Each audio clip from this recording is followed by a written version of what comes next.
Hello and welcome to the news update on NTA International. I'm Stella Inameti. President Bola Tinubu has reaffirmed commitment in nurturing and protecting children as Nigeria's future leaders, innovators, and change makers. In his message on the occasion of the 2025 Children's Day, the president described them as the pride and future of our great nation.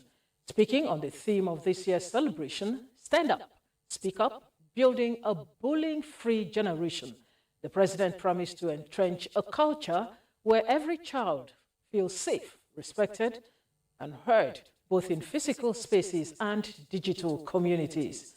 He reaffirmed his belief that every child has the right to grow up in a loving and protective environment, pledging that children who are unable to remain in their biological homes are given the care and protection they deserve. As the Federal Ministry of Women's Affairs has developed the National Guidelines for Alternative Care for Children to complement the recently launched National Plan of Action on Ending Violence Against Children, EVAC. Similarly, Nigeria's First Lady, Oluremi Tinubu, has called on all Nigerians to take an active stand against bullying, teaching their children that strength lies in compassion, while true leadership begins with looking out for one another. The call is a message marking this year's Children's Day celebration.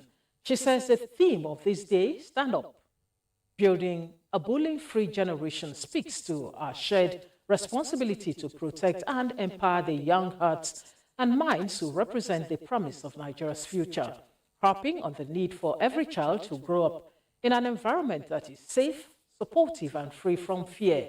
The First Lady frowns at bullying, whether in schools, communities, or online, noting that it leaves lasting wounds that hinder a child's emotional, social, and academic development.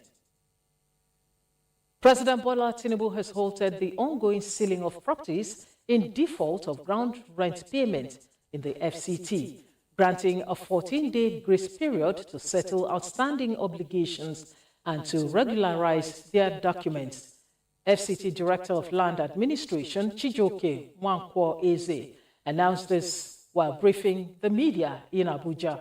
He says with the intervention of President Bola Tinubu, holders of the affected properties have been granted 2 weeks to settle the outstanding ground rents, including applicable penalties.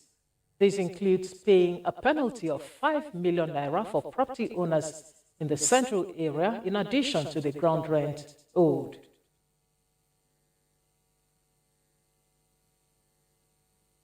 And that's the news update at this hour. Thanks for joining us.